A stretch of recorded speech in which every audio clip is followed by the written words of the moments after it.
बिस्मिल्लाहिर्रहमानिर्रहीम अस्सलाम वालेकुम। क्या हाल चाल हैं जी तुहारे सारे दे? ठीक ठाक हो जी? शुक्र अल्लाह पाक का, हम भी बिल्कुल ठीक हैं। बस रमज़ान शरीफ के रोज़े इस दफ़ा बहुत अच्छे जा रहे हैं क्योंकि मुल्तान का मौसम जो है ना बहुत अच्छा है। तो सहरी में तो लाजमन हमारे पराठे और ऑमलेट और अंडे बस बनते हैं। और रात का सालन वैसे मैं तैयारी करके ही रखती हूँ, दही वगैरह भी, लेकिन आजकल मौसम क्योंकि अच्छा है ना, तो पराठे और अंडे तो बहुत ही अच्छे लगते हैं। खैर सहरी के बाद मैं रेस्ट कभी करती हूँ कभी नहीं करती, लेकिन आज मैंने बिल्कुल नहीं किया। मैंने सोचा कि आज काफ़ी सारा मेरे किचन का काम था क्योंकि डेली की डेली खैर से अफ्तारी बनती है, तो ये चीज़ें फिर साथ साथ में ख़त्म होती हैं। तो फ्रिज में फिर जगह भी देखनी पड़ती है कि कितनी जगह है, और जो रात अफ्तारी की चीज़ें बचती हैं उनको भी मैनेज करना पड़ता है। तो इस हिसाब से मैं बनाती हूँ। तो अभी मेरे चने जो है ना, क्योंकि चना चाट मेरे घर वालों की फ़ेवरेट है, तो वो डेली ही मेरे घर पे बनती है। इस वजह से चने मेरे बिल्कुल ख़त्म थे, और आज मैंने वैसे बॉईल करने थे काफ़ी सारे, तो मैंने चने निकाल के पैकेट वो भी मैंने रात को भिगो दिया था। मैंने कहा टाइम से उसे भी ज़रा बॉईल करने के लिए रख देती हूँ। और देसी घी ख़त्म तो नहीं था, लेकिन मैं सोच रही थी कि जितनी जितनी कटोरा, मेरा एक कटोरे का हिसाब है, तो वो फुल हो गया था। मैंने कहा कि इसका देसी घी भी निकाल लेती हूँ, उधर चने भी बॉईल कर लेती हूँ। सुबह दूध वाला भी आ गया था, तो दूध भी बॉईल करने रख देती हूँ। तो आज मेरी सुबह सुबह की रूटीन मतलब वैसे टफ़ ही चल रही थी। मैंने रेस्ट नहीं किया था, मैंने कहा चलो काम कर लेती हूँ आज, क्योंकि काफ़ी ज़्यादा काम था।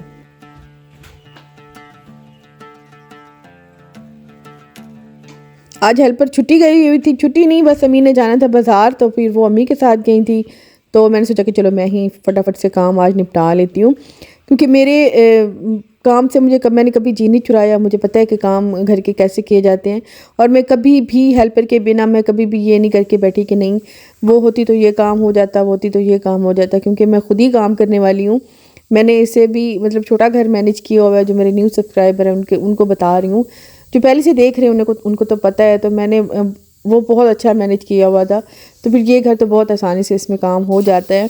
लेकिन ये कि कभी कभी एनर्जी डाउन हो जाती है, लेकिन कभी बहुत अच्छा काम कर लेती हूँ। लेकिन आज तो रोज़े के साथ इस दफ़ा माशाल्लाह रोज़े मेरे बहुत अच्छे जा रहे हैं, बहुत ही अच्छे। अदरवाइज़ मैं पहले रोज़े रखती थी, मेरे सर में बड़ा दर्द रहता था। मतलब जैसे ही रोज़ा अफ्तार करते हैं सर में शदीद दर्द होने लग जाता था, या फिर जैसे ही रोज़ा रख के अगर रेस्ट कर लो ना थोड़ा, जब उठो तो तब भी सर में दर्द रहता था। लेकिन इस रमज़ान में ख़ुद अल्लाह पाक का इतना शुक्र अदा कर रही थी ना, मैंने उस दिन नमाज के बाद सबसे पहले अल्लाह पाक का शुक्र अदा किया कि अल्लाह पाक इतनी मोहलत दी है कि मैं इस बार सारे रोज़े रख लूँ और मेरी तबीयत भी ना ख़राब हो। और इस बार शुक्र अल्लाह पाक का, मैं रोज़े भी सारे रख रही हूँ और मेरी तबीयत भी नहीं ख़राब, मैं घर को भी अच्छा सा मैनेज कर रही हूँ। तो ये अल्लाह पाक की, यही मैं आपसे उस दिन कह रही थी कि सेहत, अपने लिए सेहत, अपने प्यारों के लिए ज़रूर मांगा करें, क्योंकि इससे बड़ी दौलत नहीं है। आपके पास कुछ हो, अगर आपकी तबीयत ठीक नहीं है ना, तो आपका कभी भी आप ठीक नहीं हो सकते। आपको कोई चीज़ दुनिया की अच्छी नहीं लगती जब तक आपकी सेहत ठीक नहीं होगी, जब तक आप बिल्कुल ठीक ठाक नहीं होंगे। तो खैर शुक्र अल्लाह पाक का जी, सब कुछ सही से मैनेज हो गया। फिर मैं अपने बेडरूम में आ गई। मैंने कहा जल्दी से पहले अपना बेड सेट कर लेती हूँ। उसके बाद मैंने अपना आज वाशरूम खुद साफ़ करना था, सारी डस्टिंग करनी थी, सारा किचन मैनेज करना था, और झाड़ू टाकी करने, वो दूसरी वो आ जाएगी तो बस वो झाड़ू टाकी कर देगी। तो अगर वो भी ना आती तो कोई नहीं, मैं वो कर लेती, क्योंकि अब एनर्जी जब हो ना, फिर बंदे का सारा काम हो जाता है।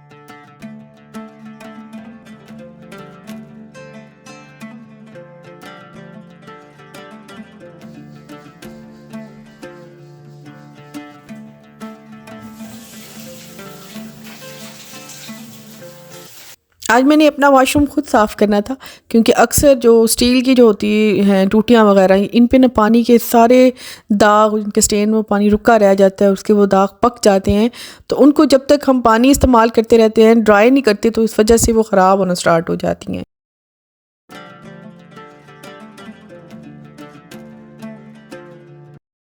वैनिटी तो मैं अक्सर, मैं जैसे ही जाती हूँ ना, मैं अगर वज़ू करने जाऊँ, मुँह धोने जाऊँ, मैं जैसे जाऊँ ना, सिर्फ मैं ही एक ड्राई कपड़ा लगा के ही वापस आती हूँ।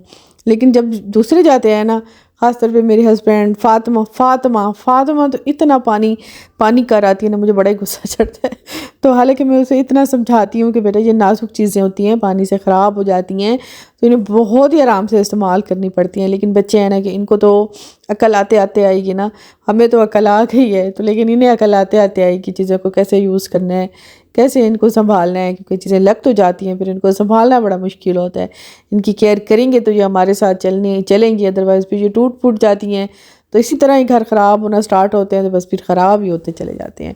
फिर ढेरों पैसे लगते हैं, जब चीज़ें बनाने लगते हैं तो ढेरों पैसे लगते हैं और परेशानी अलग हो जाती है। तो अगर इन्हें शुरू ही से हम संभाल के रखेंगे तो परेशानी नहीं होगी।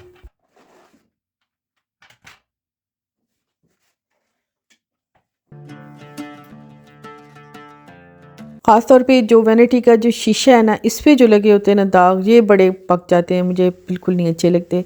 तो सारी चीज़ों को आज मैंने अच्छे से साफ़ करना था और ड्राई करना था। मैंने सारा वॉशरूम साफ़ किया था, इसे ड्राई किया है, इसमें अच्छी सी रूम फ्रेशनर की है, तो बड़ा महका महका सा हो जाता है वॉशरूम। क्योंकि रमज़ान शरीफ है, रोज़े होते हैं, नमाज़ पढ़नी होती है, वज़ू करना होता है, तो हर हर तरफ से पूरे घर में थोड़ी थोड़ी सी महकी महकी सी खुशबू आए ना तो बहुत अच्छा लगता है। ख़ास तौर पे अटैच वाशरूम्स का तो बहुत ही ज़्यादा ख्याल करना पड़ता है। इनको इतने एहतियात से, मतलब आराम से इन्हें इस्तेमाल करना पड़ता है, फिर इन्हें साफ़ रखना पड़ता है, फिर इनमें थोड़ी सी खुशबू लगानी पड़ती है ताकि इसकी किसी किस्म की भी, हमारे बेडरूम में किसी किस्म की कोई स्मेल ना हो।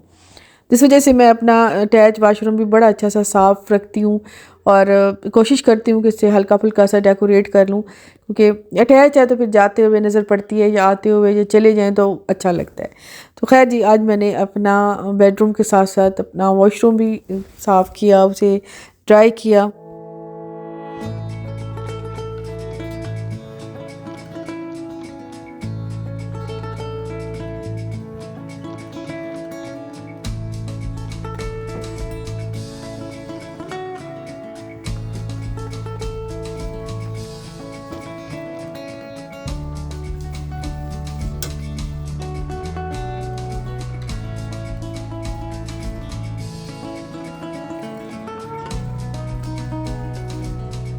चलिए जी, हमारा हो गया है वॉशरूम बिल्कुल साफ़, क्लीन एंड ड्राई ड्राई, महका महका, बहुत ही साफ़ मैंने कर दिया है।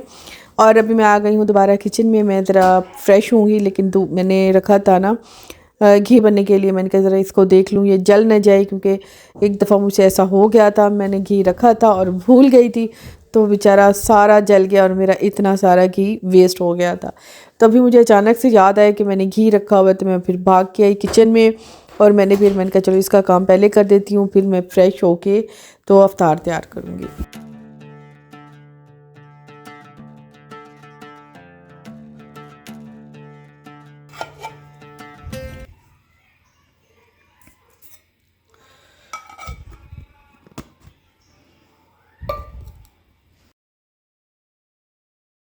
वैसे ये होता है कि बंदा एक काम करे, उस काम से कई काम निकल आते हैं। सामने मेरी नज़र पड़ी तो मैंने कहा अभी तो मैंने डाइनिंग साफ़ करनी है। हेल्पर्स का ये होता है कि चलो बंदा एक काम मैं कर लेती हूँ, एक वो कर लेती है, फिर दूसरा मैं कर लेती हूँ, तीसरा वो कर लेती है, तो इस तरह काम सारे निपट जाते हैं टाइम से। लेकिन ये होता है कि जब अकेले करना होता है ना, फिर उधर भाग और मेरा फ्रेश होना फिर पोस्टपोन होता चला गया। खैर मैंने फिर कहा कि अच्छा चलो पहले मैं ज़रा अपनी डाइनिंग सेट कर लूँ, क्योंकि डाइनिंग अभी मेरी बिल्कुल वैसे रखी थी, सहरी से मैंने इसे किया तो साफ़ नहीं किया था। मैंने कहा ज़रा इसे अच्छे से साफ़ कर लेती हूँ। और आप सब लोगों ने कहा था कि खाना काबा ऊंची जगह पे रखें, आप सब लोगों की बात भी मेरे अकल लगी। मैंने कहा हाँ बिल्कुल ठीक कह रही हैं। तो मैं कहा ऐसा करती हूँ कि मैं ना अपनी डाइनिंग टेबल पर ही इसकी जगह बना लेती हूँ, क्योंकि हम होते हैं खैर से कम लोग हैं, इतने ज़्यादा लोग नहीं हैं, तो वैसे छोटी हमें टेबल, मतलब ये छोटी वाली साइड में काफ़ी पड़ती है, तो वो एक्स्ट्रा कर देती हूँ। और ऊंची जगह और कोई भी मेरी समझ में नहीं आ रही थी और कोई थी ही नहीं, और कोई रैक भी मेरे पास ऐसे ऊंचा ऊंचा नहीं था कि मैं जिस पे रख सकती। तो मैंने फिर पहले अच्छे से टेबल साफ़ किए, फिर मैंने कहा इसी पे ही रख देती हूँ।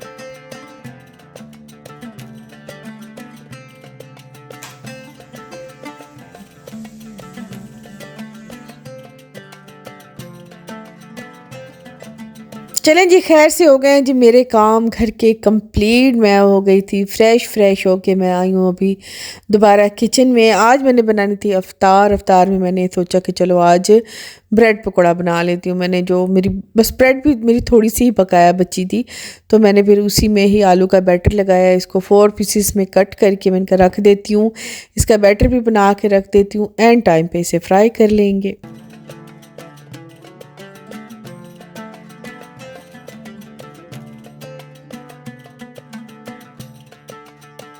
अच्छा, अभी मैंने आज तो की है ब्रेड पकोड़े की तैयारी, क्योंकि पहले पहले तो शुरू में वो आम पकोड़े और समोसे बनते रहे हैं, लेकिन आज मेरा बिल्कुल दिल नहीं था कि मैं कोई पकोड़े या समोसे ऐसा बनाऊं। वैसे तो इस बार मैंने डिसाइड किया था कि मैं थोड़ी फ्राई वाली चीज़ें इफ्तार टेबल पे कम रखूँगी, लेकिन जब पूरी फैमिली का काम आ जाता है ना, मतलब जब पूरी घर के सारे लोग होते हैं, बच्चों की अलग फरमाइश, हस्बैंड की अलग, अम्मी की अलग, मेरी अलग, तो कभी किसी ने किसी शरबत पे कह दिया, कभी किसी ने, तो वो दोनों बनने पड़ते हैं। ज़ाहिर बात है, सबको रोज़ा होता है, सबकी पसंद का ख्याल रखना पड़ता है। फिर 2-3 तरह के शरबत बन जाते हैं। चना चाट तो लाजमन ही लाजमन बनती है। इस वजह से आज मेरे चने, पहले मैंने जो बॉयल करके रखे थे वो सारे ख़त्म हो गए थे। मैंने दूसरे वाले चने बॉयल करके रखे हैं, क्योंकि डेली का यूज़ है, चनों का बहुत ही ज़्यादा यूज़ हो रहा है मेरे घर में। चना चाट भी मैंने तैयार करके रखी थी, 2 तरह के शरबत बना के रखे थे। तो फल आए थे, मैंने कहा तो इन्हें भी काट के ज़रा टेबल पर रख देती हूँ। खजूर मैंने काफ़ी सारी वॉश करके उसको रख दिया था, वो टेबल पर रख दूँगी। बस इतना ज़्यादा आज एहतमाम नहीं, बस थोड़ा बहुत ही जो है वही करूँगी। अभी मैंने फ्रूट काट के रखने हैं, साथ में मैंने बना लिया था सालन।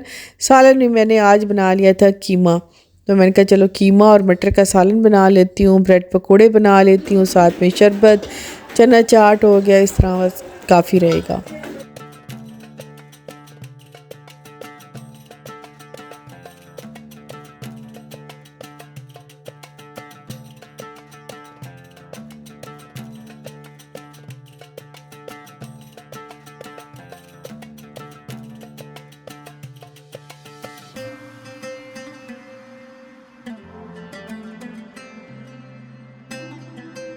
सालन मैं बड़े टाइम से बना लेती हूँ, क्योंकि सालन एक तो सहरी में हमारे घर में ज़रूर खाया जाता है।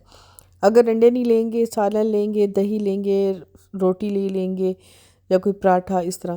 क्योंकि ब्रेड मेरे घर में सहरी में बहुत ही कम इस्तेमाल होती है, तो ब्रेड जो बच जाती है ना, मैं उसके ब्रेड पकोड़े बना लेती हूँ या ब्रेड की कोई स्नैक्स वगैरह बना लेती हूँ। हाँ, अलबत्ता समोसे भी मैंने निकाल के रखे थे। मैंने कहा अगर किसी ने कहे तो वो भी जल्दी से फ्राई हो जाएंगे, लेकिन सबसे पहले मैंने कहा कि ब्रेड पकोड़ा फ्राई कर लेती हूँ, क्योंकि इनको ज़रा फ्राई होने में थोड़ा सा टाइम लगता है। और ये वैसे कि अगर थोड़े से ठंडे भी हो जाएं तो खाए जाते हैं, लेकिन समोसे वगैरह जो है ना, वो मैं बिल्कुल एंड टाइम पे, समोसे पकोड़े बिल्कुल एंड टाइम पे बनाती हूँ।